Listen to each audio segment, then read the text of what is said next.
I'm culture like the that is human, Linksoul. the human emoji. Yeah, by the way, welcome to every text reply I get from Chris when he's like, yeah, I know I don't make sense, so I'm going to give you this one.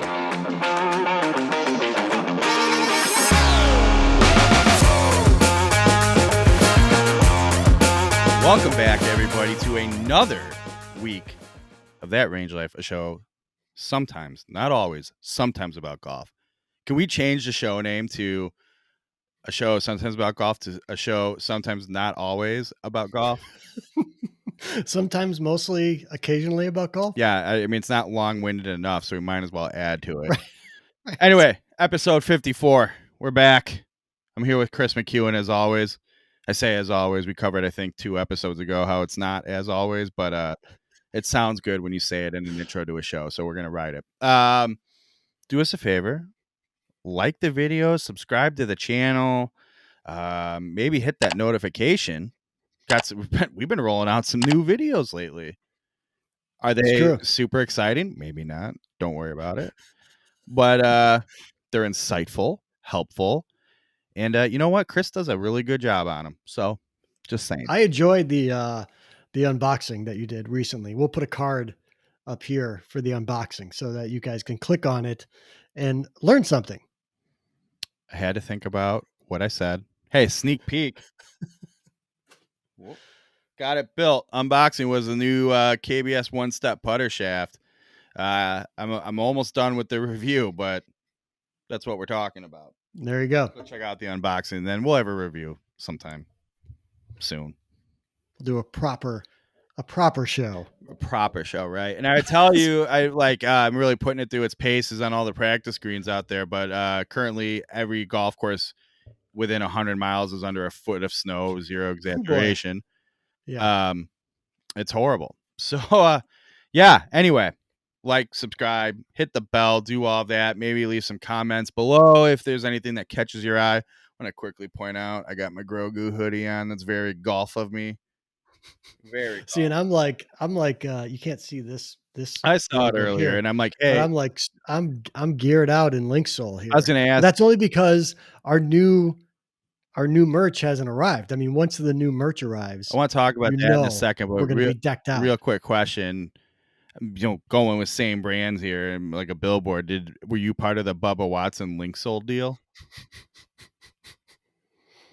Were you just so perfectly aligned as a person with the laid back, cool, put golf before everything, culture? I'm like the human emoji. emoji. Yeah, by the way, welcome to every text reply I get from Chris when he's like, yeah, I know I don't make sense, so I'm going to give you this one. But did you see that, Bubba? I did see that. That's pretty cool, man. I don't know. I'm into it. I think it's a good fit. I know Bubba has had his issues, but everything everything he's claiming in the thing about like, oh, this perfect match, blah blah blah, and it's like if you talk to anybody who like actually sees him on the inside, they're like, he's nothing like this. The dude's like, everything's just cash, and he doesn't like anybody. And I'm like, okay, man. I mean, I don't know if you know about this whole marketing thing that exists, but it does, William. He's as good at marketing. Just FYI. He's as good at marketing himself as Patrick Reed is. That's not true. He is really, I totally disagree with that. I think he has repaired his reputation far more than Reed could. I remember old Bubba. He was not a pleasant human, but he wasn't a cheater. I will tell you, Bubba is not as bad as Patrick Reed. And never mind. Like, I mean, by the way, the fact that we decided, and it's a low bar for golf. Let's be clear. We're not even going into the Patrick Reed saga. Oh no. And I love no. You know what? I don't want to talk about it. I hate it. Hey, by the way, yes. Happy birthday. Thank you. So nice of you, William, and happy end of dry January. I can't get that close, but that's right. Yeah, it was nice to end a day early, as I think we discussed on the show, and I got a lot of shit for it from people, but the authorities in charge of dry January approved the day early termination of dry January. And it's like, I was like, all right, I'm going to go to bed with a little buzz. And I told you guys, so They're like, "What do you want to do for dinner? You know, you want to." Got a lot of like, "Oh, you having a nice steak? Are you barbecue? What do you? Of course, you're doing something like that." I'm like, "No." My parents are like, "What do you want to do?" And I said, "Let's get Buffalo Wild Wings." So between Buffalo Wild Wings and not drinking for a month, like within, I had my first drink, I think about 1 in the afternoon, and a cocktail. I picked up a cocktail to go from our local like cool craft cocktail place, and that's a whole nother story, but they're awesome. And I had that, and it was, I had first time I've had that like warmth in my face for a Yeah. month, and I was like, okay, I'm Yeah. perfectly fine, but I can just feel it. It was great. So I had that, nothing else really to like dinner. I split a bomber of an IPA with my dad. Um, and that was fine. But like between the Buffalo Wild Wings and like, oh yeah, this is what alcohol feels like after so long. So everybody like, oh, did you get a nice buzz going? Did you get a little drunk for your birthday? I'm like, no.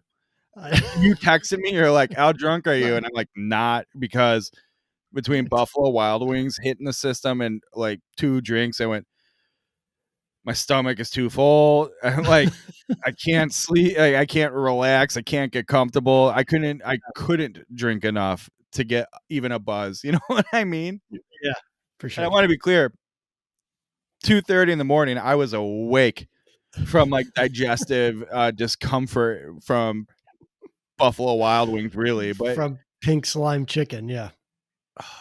it wasn't boneless. Okay. It's not pink slime. We had a lengthy discussion too about how I went through that phase. I'm like, boneless, you get more meat, more flavor, blah, blah, blah. And it's like, not even thinking about it, but it makes sense. Like I've totally flipped. I'm like, no, traditional wings are bust. See, and I'm team boneless. Give me them That's chicken nuggets. that's pink Give me them slime. chicken nuggets. Yeah, that's fine. I'm surprised you're okay with that the way you are. I'm fine with I take a it. stance against everything. I'm Chris McEwen. I don't mind pink slime. No, man, it's By the if way, it's my good, it's my good. it's nothing to do with the it's nothing to do with the pink slime why I don't eat it. I just one day it's like a switch flipped and I went back to bone in.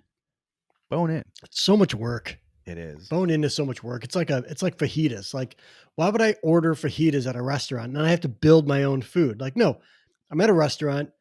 You build my food. I hate fajitas. I'm with you on that. They're the And not even the worst, building, man. like, say someone's like, "I will build it for you." Like, "Okay." I just don't like them. I Yeah, just love make me a burrito. Make me a burrito. I I'm good. love a good chicken enchilada. I Sure, for love sure. chimichangas. I love The right, a good taco, taquitos. taquito, yep. Yeah, Tacos longi style. I love many a Mexican dish. Hate fajitas. we've really embraced the sometimes of that range life. Sometimes about golf. Might as well. That's what we're here for. All right, we are doing a show today. Let's talk about what's on our show, shall we? Um, they've been sitting over here. I probably can't ever see it over here. You can kind of see clubs against the wall forever. Okay, but we finally got a blog out on a barn find of mine, the Tadmore FS91 forged cavity back irons. So we're going to talk about that in gear talk. Not going down the review route this week per se. Yeah, I like it. I like it. We'll see how it goes. I really don't know, but we'll tell a little story, see what happens, and then if I'm not mistaken, we're giving the people what they want. We're wheeling out our first official segment of Ask Andy, Yes. coming all the way from Birmingham, England, United Kingdom. Andy Gorman's going to teach us a little bit about putting. I will tell everybody it's a little bit of a longer segment this time around, first one, but it's like such a good everything we've been saying about Andy, about how he makes it so easy to follow, so basic, and the tiniest little simple things will make you better right away. It's This is really it. true. I mean, just editing it up and watching it a couple times, like I had the same misconceptions that he addresses Yeah.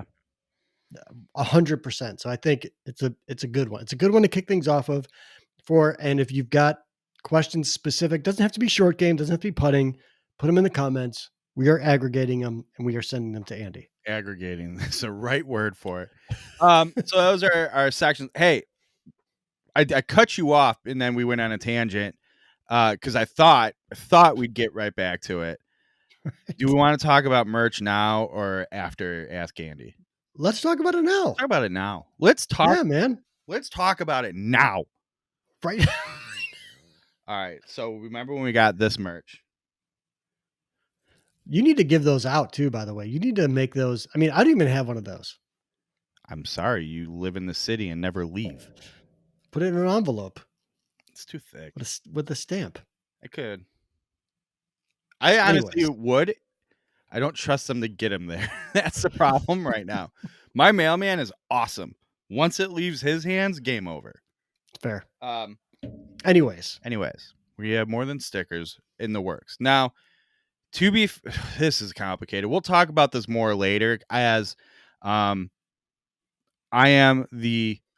say, Chris, you have half done this. I have done it. I have not done it. And Adam Unfiltered has leaned full into this thing, full guns ablazing as usual. What's that? no, I said it's Oh, true. it's not true. I'm like, all right, No, listen, I know if I no, say up, it's you'll true. say down, but you can't argue with me on this one. No, I'm not debating that. So, in a way, so right, there's a big controversial thing in golf internet blog world, right? You do not cross collaborate with other golf internet whatever people. You can't do that. Obviously, Chris Right. and I have been doing it for quite some time. Adam Right. Unfiltered has been as we've talked about him on the show, has been friends with us for a while, but actually just remember where this all started. Has not been in a position to be able to work with us, but did become so about That 3 changed. months ago. Right. And so like, hey, we should all start collaborating, whatever. And we were kind of like, dude, we already do. So you can come collaborate with us. That'd be great. And we used to, so I'll admit it, I think I'm sort of the ringleader in the joke of, like everybody and their mother. It's like every other week on Instagram. It's like, oh, we started a new golf collective, digital, whatever golf collective. And you're like, Right. what does that even mean? And it lasts for like 2 weeks. A long one might last like a month. I'm like, what is a collective thing? So we started this thing, and I'm using the term started very loosely.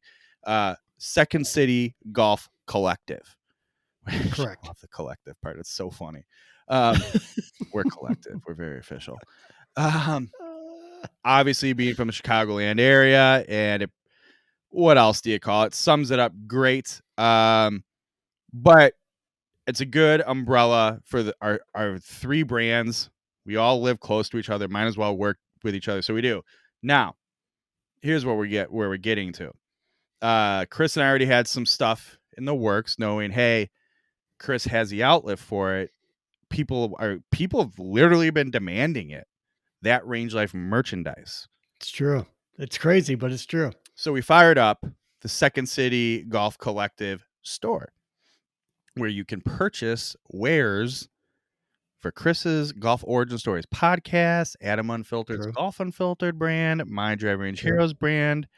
True. I will admit, I'm waiting to see. I ordered some samples of some interesting things that I have created before I start really going out about, hey, look, I have this store now. So, but we wanted to create a place where people can pick up that Range Life hats, bucket hats, t-shirts, backpacks, that mugs. The mug. mugs.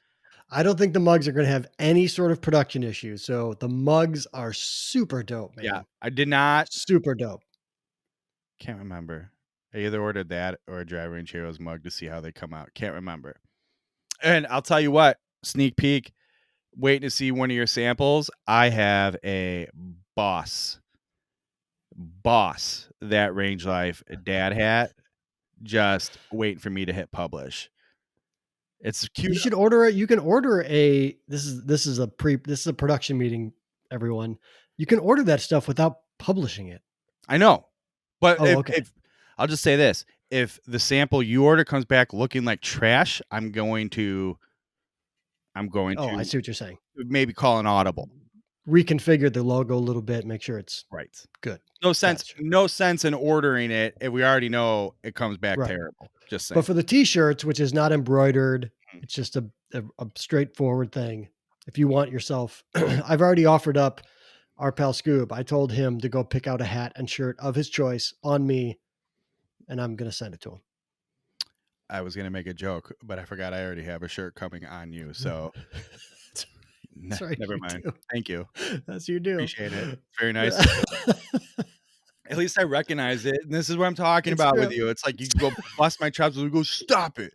I hate when you do this." And I'm like, "Just admit, I am appreciative of you and I do show it." I've never not admitted that. So I have this I was gonna be funny and be like, "I have this knife here from my unboxing video." Like, this is probably not a good thing to keep around. Anyway, check out the store. You should. There's a link down there, whatever. It's fine. What he said. Yeah, I'm not lying to you. I think I am gonna get, I added these backpacks to the store and they you did. like I went through the thing basically seeing what kind of like weird, pointless. Oh, by the way, there's plenty of them coming once we get things rolling here. Weird, pointless, absurd things I can put in the store.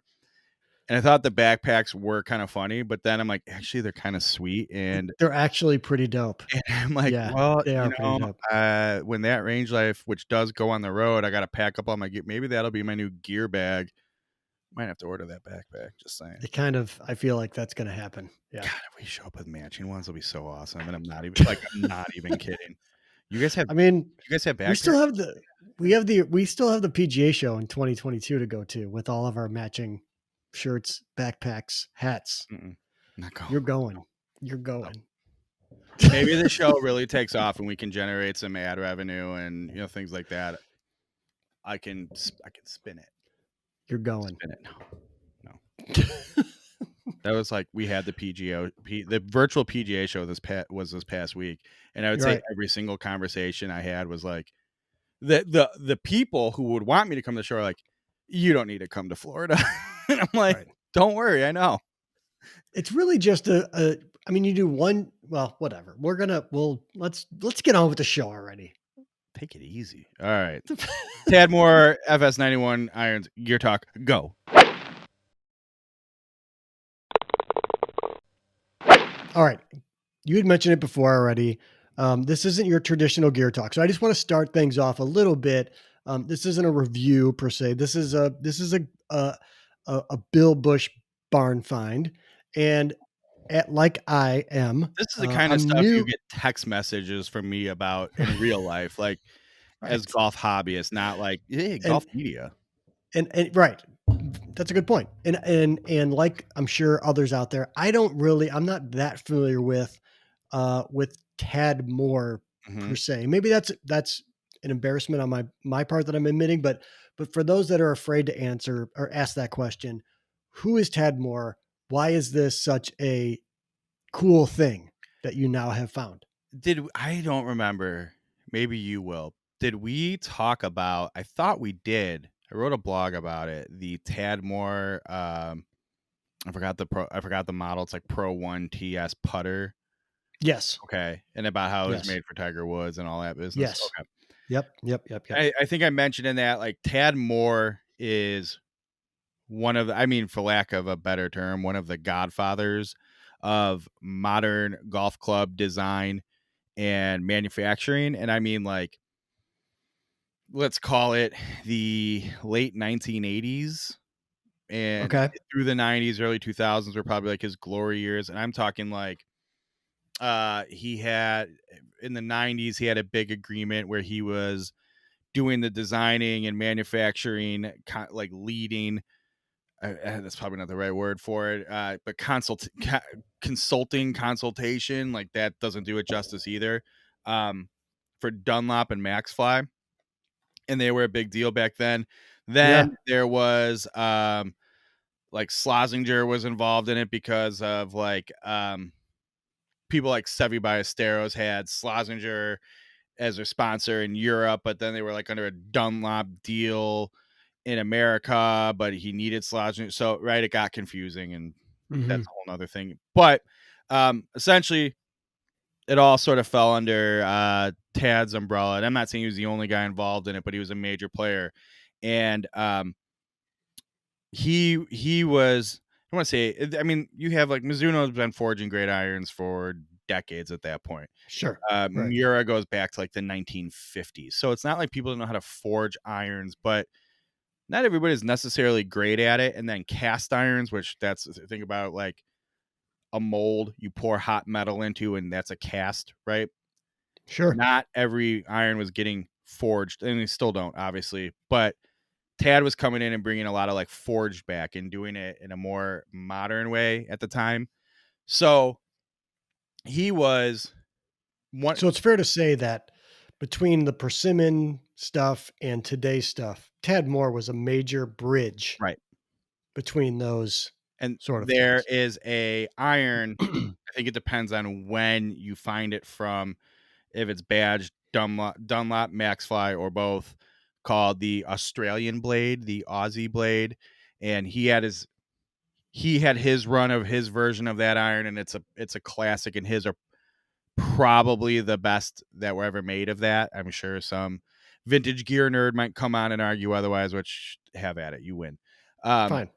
But no, Make your case. Make your case in the comments. right.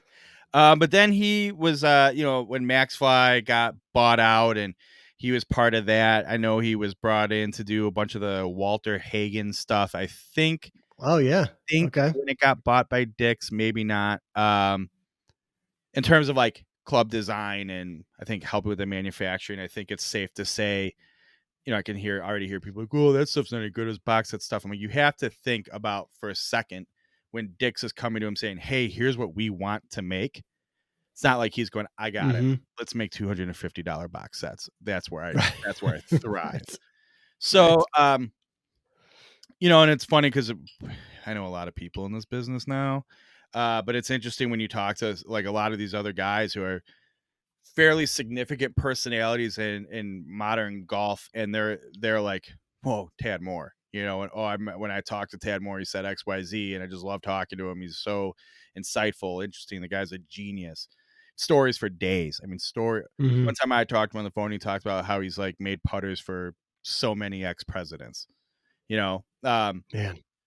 So yeah, he is one of, not like a name, he is one of the names in modern golf club design manufacturing. Super cool guy too. Very cool, very interesting. Has time for anybody. Um, Here's what's interesting about him.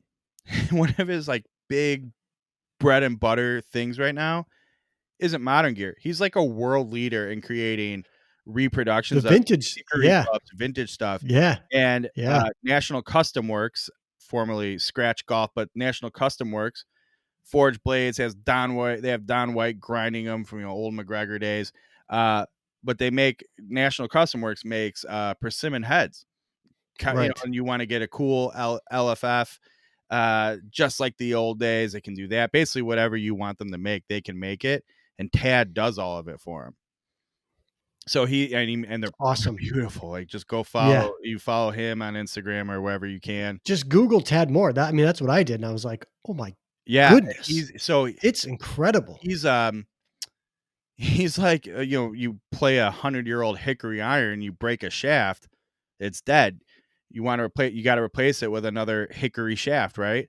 Well, Yep. Tad's like the leader in modern, like, Right. recreating hickory shafts, and Right. he'll post videos every now and then with him on a lathe where there's the wood just spinning, and they're tuning them and lathing them down. If that's, I don't know, It's is amazing. that what you say? Lathing to lathe. I'm not gonna correct you on that, I don't know. But It's awesome, and though. he'll talk about how it's like, it's not as simple as you just get really good at turning that thing down, right? You have to pick out the right wood, you have to examine it and really know what you're looking for, and it's fascinating. So, Mhm. side note, his putter won the 1991 Masters, I want to say. I think it was Bernard Longer. And that, like, he had clubs in Sevy's bag. I mean, this, like, Yeah. major championships were won with Tad Moore designs. Um, so anyway, I don't let So that's how we got here, to your barn find. Kind of, right. Okay. There's a little more to the story, but I'm gonna simplify it. In short, and don't let me forget the interesting piece of Tad trivia that I have in the blog post at driverangeheroes.com. But Okay. I never knew this, and I think it's really because I just overlooked it, but it's been there for years, this piece of information, but it blew my mind. Anyway, um, so one day, talking to my good friend, Chip Usher in Georgia, he's known Tad forever, right? He's the one who had the Tiger Woods Tad putter heads, and that's where I got Right. those. And he was just talking about random clubs, and I get like I ask him like, hey, do you have any persimmon laying around that I feel like adding something to the collection? And what weird things do you have, Chip?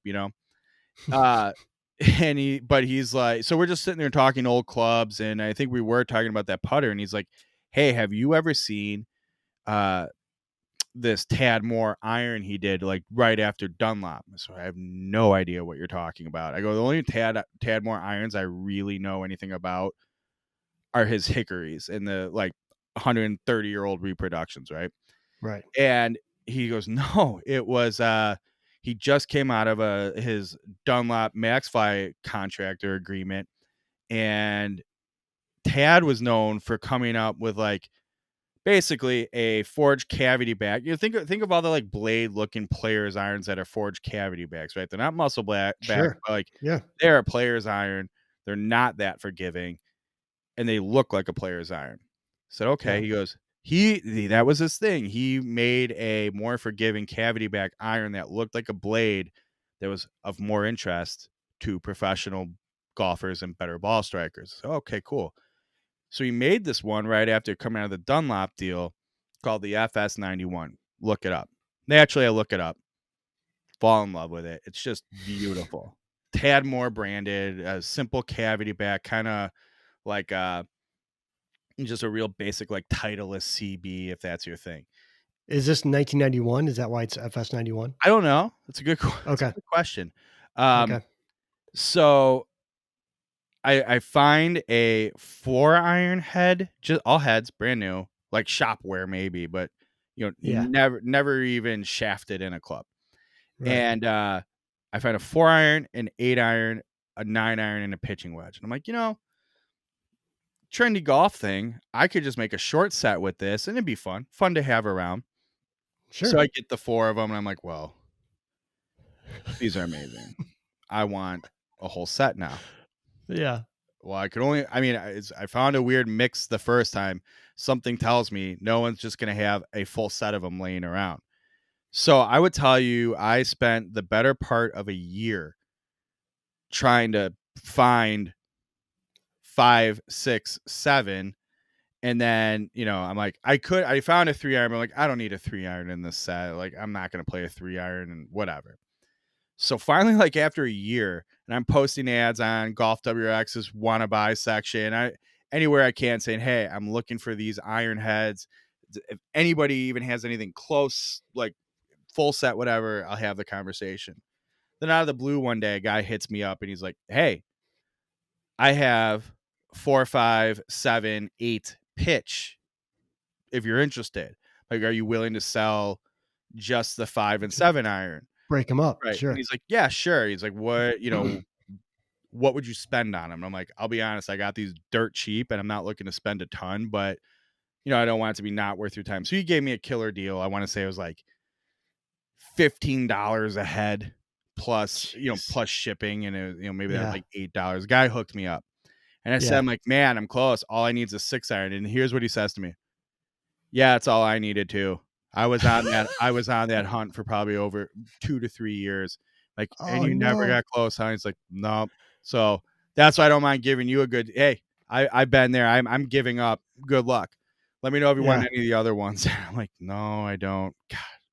So all you have left is the 6. So, then I went, recently so I finally was like, "You know what? They've been sitting here waiting until I get them." I go, "I have 4, 5, 7, 8, 9 pitch." And I mean, I reached out to Tad himself and he's like, I have a 3-iron laying around. That's it. I'm posting on the vintage golf group I talk about on Facebook all the time. That's like, hey, we got you. What do you need? Yeah. You could be like, I need a 19 61 Tommy Armor, like factory reject 2.5 Right. iron. Like the guy's like, oh, I got 3 of them. How many? Which ones do you want? You can Right. get anything, and everyone's like, I didn't even know these clubs existed. Good luck finding your 6. I'm like, God, you guys have everything. How does nobody have this, or at least some recommendation? Can't find it. But then I went, all right, I'm a 6 iron short, but I'm going to build these irons up. Like, I need to put them together. I need to see them as a club. I mean, I haven't hit them yet. As a set. Yeah. Sure. So I went in the graveyard, found a True Temper Elevate Tour shaft, which again, great golf shaft that's wildly underrated. Don't know why it doesn't get the attention it deserves. Um, but as I build them up, I'm like, God, these look good, and they do look good. I won't tell you they look super thin, like maybe a Mizuno cavity back, but Fair. uh, they're from 2003. We'll get into this, but they very much look like a forged cavity back of that era, and they're clean. They look so good. Little bigger from toe to heel length, right? From that perspective, Okay. but just they look fantastic. And they needed the right shaft to match, so I threw those in, and I mean, I just had to see them together. And maybe if I will take them out to the driving range and hit them one day. So I can't even tell you how they feel, perform anything. I will tell you this: they're a tad more forging. They feel great. I haven't Right. hit it; they do. Right. So as I'm Right. doing that, I'm like, you know what? I need the 3 iron if it exists. And I finally find the 6 iron. Right. Why It'll not be have the yeah. thing finished? So I Right. found a 3 iron head pretty easily. I knew I didn't get it from Tad, but I knew where I could find one, so I got it. I had to order the above board. I didn't go to Project X. I'm sorry, I called it Project X earlier. It's a True Temper shaft. True Right. Temper Elevate Tour. Sorry. Yeah, I didn't go to them asking for it. All right. I will put an order into Golfworks, and I bought a 3 iron shaft. So I have 3, Wow. 4, 5, 7, 8, 9 pitch. I didn't even think of this. Hey, shameless request. Anybody has a lead on a Tadmore FS91? I was gonna do that for you if you didn't Yeah, do it. please let me know. Hook Bill up with a 6 iron. Come Well, on. now I'm like, here's the thing. I've gotten this set really put together fairly cheap, but what would I pay for that 6 iron? I was I'm just like, saying now people know that you're on the hunt, so the price I just mean, went someone comes to me like $150 for a 6 iron head. I would think about it. Horrible deal. Like, that's not a good deal, but I would think about it. I'd be like, and the worst case is I could probably turn around like I'm the only one who has a unhit set of these around, a full set at this point. right. Totally. $1,200. Shit. Right. Yo, you want it insured? You pay for it. Right. But anyway, looks so good. Little history on it. So like I said, What's the, are you getting to this now? What's the little fun fact? no, fun fact's not related to the club. It's Oh, Tad okay. All more. right. Okay. History of the club though. So, you're a golf club designer that you always have like your next version. The Maxfly Aussie Blade is a hit, right? Your other cavity back's a hit. You need the next version ready to go. So he always has those designs brewing.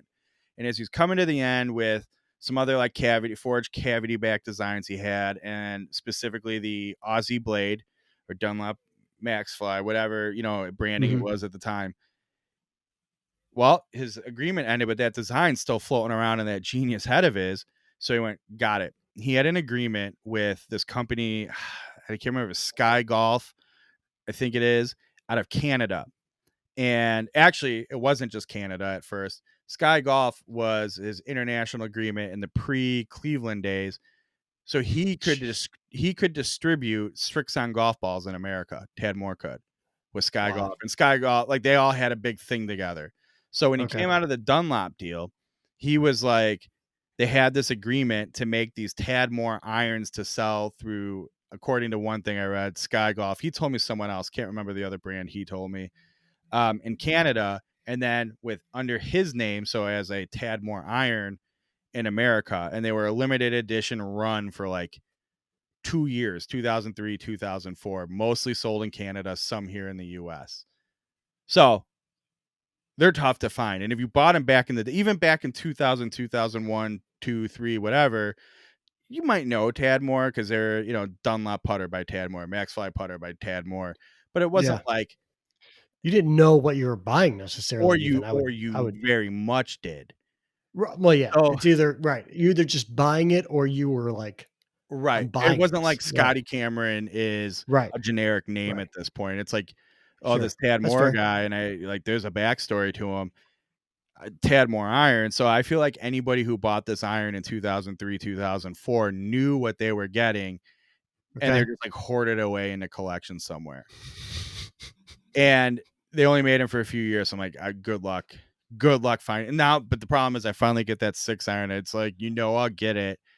It will be a beat one. I go, all right, I got it. So at least my set's finished. But like, I'm still always gonna be on the prowl for that mint one.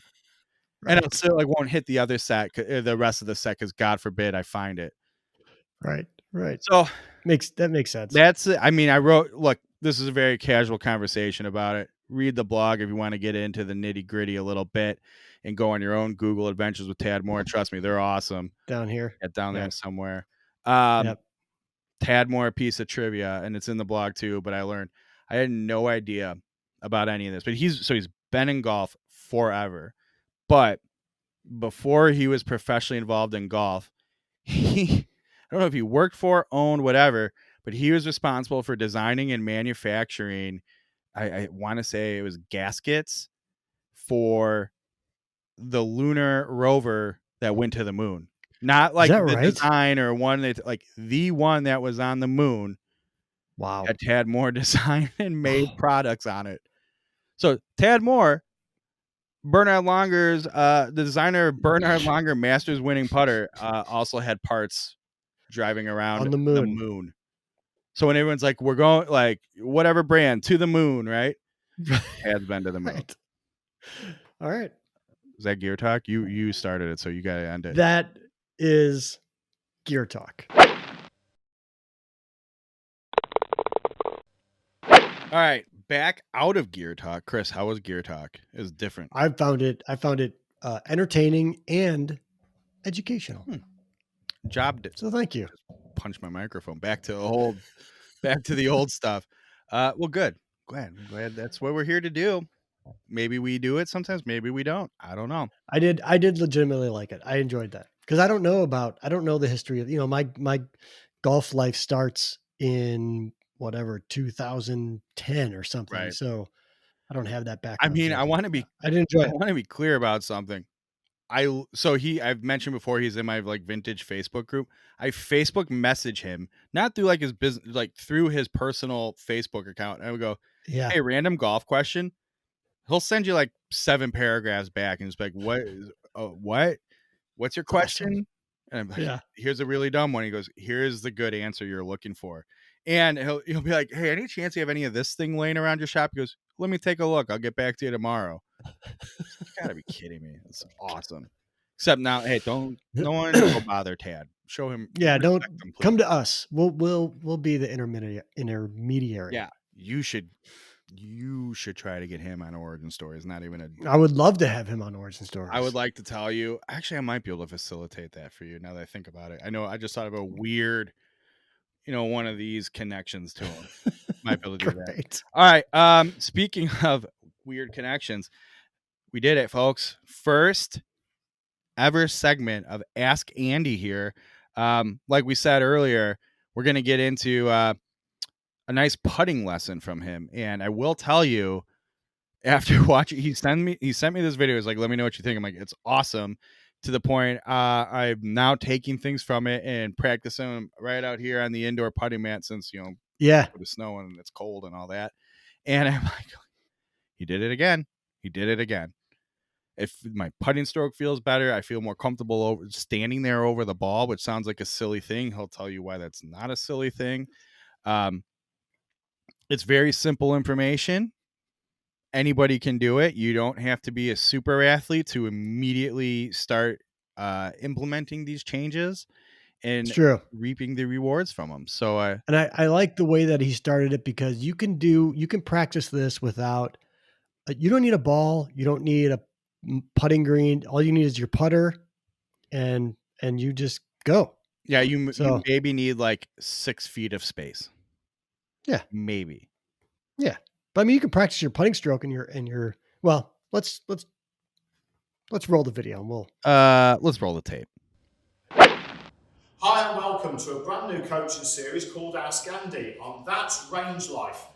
I'm Andy Gorman. I'm a PGA golf professional in the UK, if you haven't figured it out from the accent yet.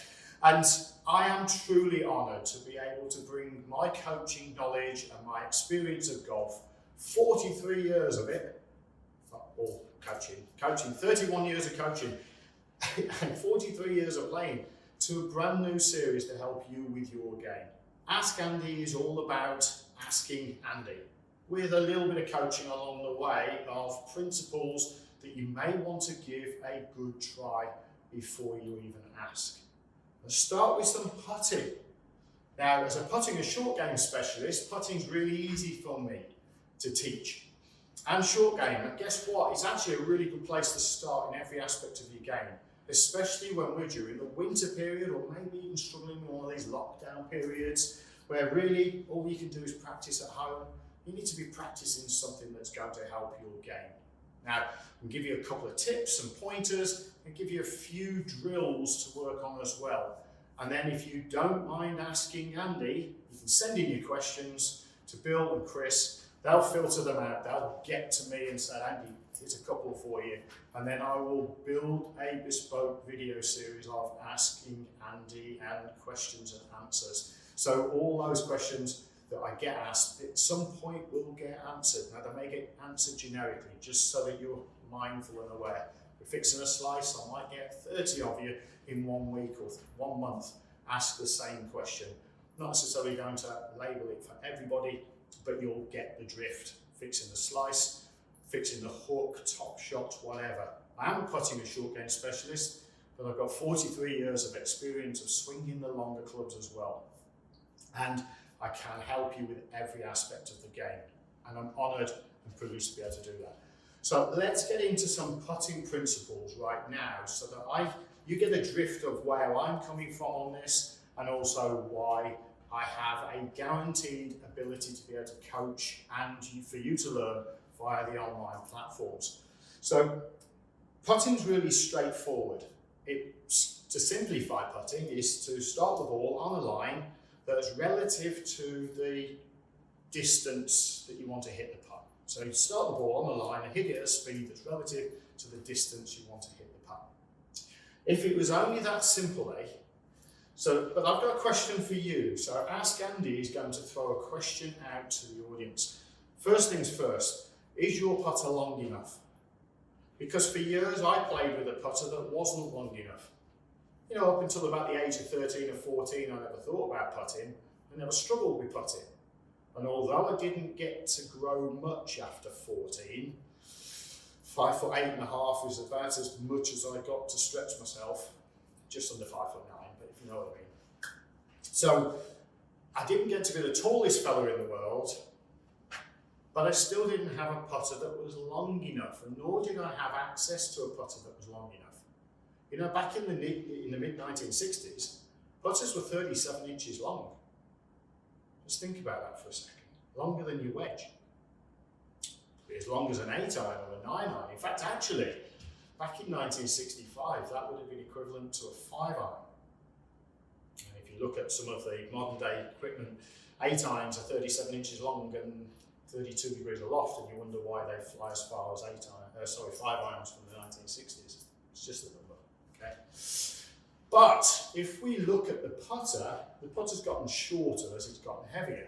It's partly to do with the balance. You make it heavier to make the sweet spot bigger.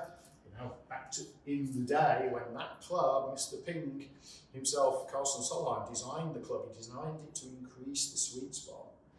And he took the sweet spot and made it wider by stretching weight across the back of the club, stretched it to the outer points of the club. Now that increased the weight of the club, and then it meant that it didn't balance the same, so they cut a bit off. That's how we started to get putters shorter. And then somebody thought it was a good idea to get your eyes over the ball. And I'm going to put it out there, it's not a good idea to get your eyes over the ball, because then your back will start aching. And if there's anybody sitting in front of this screen now going, yeah, my back aches a bit when I'm practicing my putting, you spend 5 minutes, you start practicing, and then you don't work at the game that's 40% of the shots you're going to play. So, you know, putting suffers a little bit because your back's aching. But partly the reason why your back's aching is because the posture that you've set yourself up with your eyes over the ball is not natural to you. What's natural to you is that your lumbar spine has a curve, an inward curve. And to get into good posture, you flex from the pelvis, from the hips. That means it goes partly back as the chest goes partly forward. But you maintain the extension in your spine. You don't flex it forward. This flexion of the spine is a poor anatomical position. The body's not designed to be in this position. It's poor posture. If you were sat at your desk at school and you were of a certain age, you'd have been told to sit up, Gorman. You were slouching. Why would we want to slouch over a putter? We want to stand up nice and tall. In fact, the best putters do. Look at Tiger, right? It's a really good example. Justin Thomas. These guys, Ricky Fowler. These guys are great putters, and they stand up. And when I talk about great putters, I'm talking about guys who consistently knock the short ones in as well as the long ones. That doesn't mean you can't miss one or two, because we've seen recently, JT miss a couple, and we haven't seen much of Ricky for a little while. It's maybe not down to his putting. Tiger knocks these putts in for fun and has done for many, many years, and yet probably got the most tall posture. And yet, Jack's been down here, and we saw Seve with the toe in the putter in this manner. But actually, the great putters, the Brad Faxons, the Ben Crenshaws, very long, tall posture, long arms, everything freely swinging and flowing through the ball. And that's where we want to get to. So you may think, well, getting your eyes over the ball is ideal because you can see the line that actually doesn't exist. Think about it, there is no line visible. But when you get your eyes over the ball, you get into a flexion in your spine. Spine flexion is not good because it's slouching over the ball. And you might think, well, I don't need to be energetic. No, you don't, but you do need to be athletic. You need to control that club face. Remember, 90% of the golf ball start line comes from the club face. And if you've got no control or minimum control over it, or if you've got 3 degrees of error at the point of impact, you're not knocking putts past 3 feet in. As a right-handed golfer with poor posture, you're going to be fighting putts going down the left-hand side of the hole, short-range putts. Long-range putts over and above 15 feet, you're going to struggle to get them to the hole because you just haven't got enough momentum.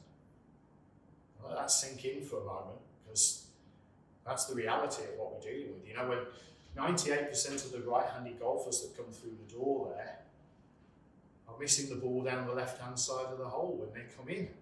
The other 2% have learned how not, which means that 100% of golfers have suffered the same problem at some point, and I certainly did. When it got its worst, for me, I didn't know which side of the hole I was going to miss it on, because the brain knows you're going to miss it left because of poor fundamentals, delivery fundamentals, and the expected result. And so it then starts to shove the club face a little bit open at the point of impact. A little bit open is okay, but not much open before you start to miss putts down the right. And then you just get that double cross miss. So posture is absolutely critical, but it's governed by the length of the club. If the length of the club isn't long enough, if that club was 34 inches long, my posture would be much more over the ball. And now I can feel that lumbar spine has been deactivated. It's now not able to allow my chest to rotate freely from side to side. I want the sternum to be able to go past my spine. I don't want the shoulders to be rocking and the sternum still in its frontal position, because that's not going to help you. And you may have not also noticed that my head is not stationary either, whereas my head is pretty stationary there. Of course, now the putter can't get to the ground, so I need the club to be a little bit longer, and now it can get to the ground. My sternum can turn through and past my spine, past the ball, and that gives me control of the club face swinging through the putt. Now, this is just the start of our putting series, and essentially, it's going to allow you to knock these 3-foot putts in for fun in the center of the hole every single time. And then maybe we can get you back to a 6-foot putt, and that same thing can happen. So you get really comfortable at holding these short range putts, as long as you don't leave the club face open, of course. So essentially what we're trying to establish from here is, you know, a nice smooth movement through the ball, keeping the chest moving. You've got to keep the head steady as well. So you're keeping everything moving through the ball, and then the sternum is able to move through the ball. You can't do that if the spine is in a slouch position. So from there, up nice and tall, back and through, execute, keep the head nice and steady, just looking. I've got a spot on the carpet in case you're wondering why I locate it in a certain space. And focus on the spot as I go through. Nice and solid. Back to 9 feet. It's one of the drills that we do.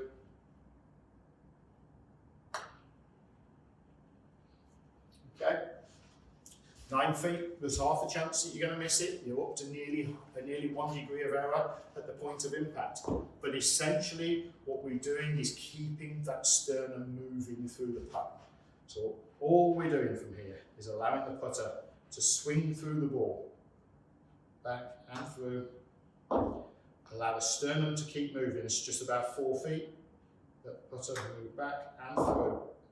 Sternum keeps moving, and you're in full control. If the club's not long enough, I'm 5'8.5", and that club is 35 3/8. So if the club is long enough, you can posture. If it's too short, you can't posture in an athletic manner. It's in a crowded, slouched, poor posture. Your hamstrings are going to start aching, your lower back's going to start aching, and be nice and tall to allow the arms to hang. I'm sure that's going to provoke a few questions. I'm more than ready for them, more than happy to answer the questions as they come through, and I'm happy to help you to lower your scores, because I want you to enjoy this game as much as I do, and I want you to improve. So keep the questions coming. Thanks for that privilege and honour to be able to be your coach going forward. I look forward to spending time with you in the future. Bye for now. All right, so pretty good first Ask Andy there. I thought so. If you don't like it, that's on you. This is good. Ask the question. Just ask another question. Yeah, if you're like, I don't get it, doesn't make any sense to me. Here's my question for you. So it does make sense to me. Do it. I guarantee you, he'll get you there. Oh, and one more thing that if you didn't watch the episode with Andy on this show, he offered up good catch, a 20% discount on private lessons if you tell him that Bill and Chris from That Range Life sent you, and which to me is amazing. If he all of a sudden says otherwise, let us know and we'll give you we got it on tape. We'll give you the link, and you'll be like, "You said it, dude." Right. No take backs. No take backs. That's the rules of YouTube. It's how it works. Anyway, thanks to Andy.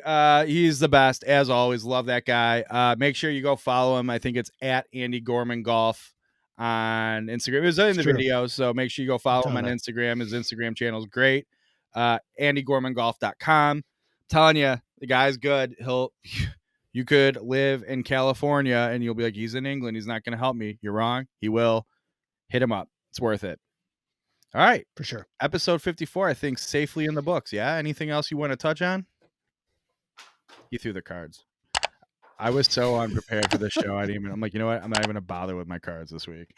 Last card. This is a fun show, William. That's good. If in the words of the great poet Noel Gallagher, it's good to be back. It's good to be back. All right, everyone. That's episode 54. Thank you for joining us. He's Chris McEwen. I'm Bill Bush.